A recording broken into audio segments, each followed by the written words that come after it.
మన డిమాండ్ 50% వాటా. 50% వాటాని మీరు డిమాండ్ చేస్తున్నారా లేదా? 148 టీఎంసీలలో 74 టీఎంసీలు తెలంగాణ వాటా ఇవ్వడానికి ఎన్డబ్ల్యూడిఏ సూత్రప్రాయంగా అంగీకరించింది. ఆ డిమాండ్ని మనం పెడుతున్నామా లేదా? ముందు పెడుతున్నామా లేదా? సిఆర్ పాటిల్ గారు ముందు పెట్టిందా లేదా? పెట్టాలా వద్దా? ఈ ప్రశ్న కూడా మనం అడగాల్సిన అవసరం ఉన్నది. అట్లనే సమ్మక్క సాగర్ వాటాని 47 టీఎంసీలని నల్లమల సాగర్ ప్రాజెక్టుకి కేటాయించే ఒక ప్రతిపాదన సిడబ్ల్యూసీ నుంచి ముందుకు వస్తున్నది. దీన్ని వ్యతిరేకిస్తున్నారా లేదా? ఎట్టి పరిస్థితుల్లో సమ్మక్క సాగర్ యొక్క కేటాయింపులని వదులుకోబోము, తెలంగాణ దానికి అంగీకరించదు అనే విషయాన్ని స్పష్టంగా ప్రకటిస్తారా లేదా? ఇది కూడా మనం అడగాల్సిన ప్రశ్న. తెలంగాణ ప్రభుత్వం కేంద్ర ప్రభుత్వం ముందరా లేదా ఈ అంతర్రాష్ట్రీయ చర్చల్లో పెట్టవలసిన అంశంగా ఉన్నదని చెప్పి నేను చెప్పదలుచుకున్నాను. అట్లనే సమ్మక్క సాగర్కి ఇప్పటిదాకా ఛత్తీస్గఢ్ ఎన్ఓసి ఇవ్వలేదు మనకు. మనం ఎఫ్ఆర్ఎల్ 83, సమ్మక్క సాగర్ యొక్క బ్యారేజ్ ఎఫ్ఆర్ఎల్ 83.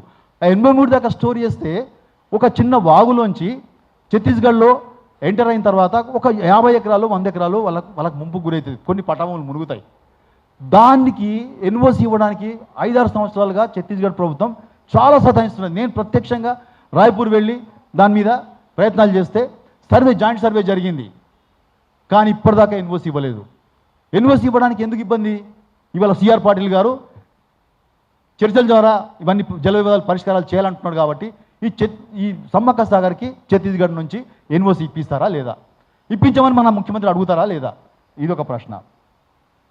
తర్వాత ఆర్డీఎస్కి గుడ్డలు పెట్టుగా మారబోతున్నటువంటి కర్ణాటక చేపడుతున్నటువంటి ఈ రోడ్ కమ్ బ్యారేజ్లని తక్షణమే ఆపించడానికి డిమాండ్ పెడతారా లేదా? డిమాండ్ పెట్టాలి కదా. ఇవన్నీ కృష్ణావాడుకు విరుద్ధం. ఇవి కృష్ణావాడు రిస్ట్రిక్టెడ్ బేసిన్లో ఇటువంటి ఇష్టంగా ప్రాజెక్టు కట్టడానికి అనుమతించలేదు. కృష్ణావాడుకు విరుద్ధంగా ఇవాళ ప్రాజెక్టులు కడుతున్నారు. వాటిని వ్యతిరేకించాల్సిన అవసరం ఉందా లేదా?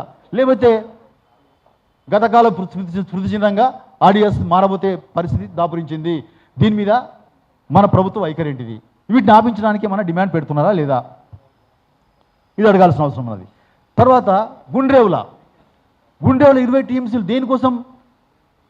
దేనికోసం అని అంటే కేసీ కెనాల్ యొక్క స్థిరీకరణ కోసం.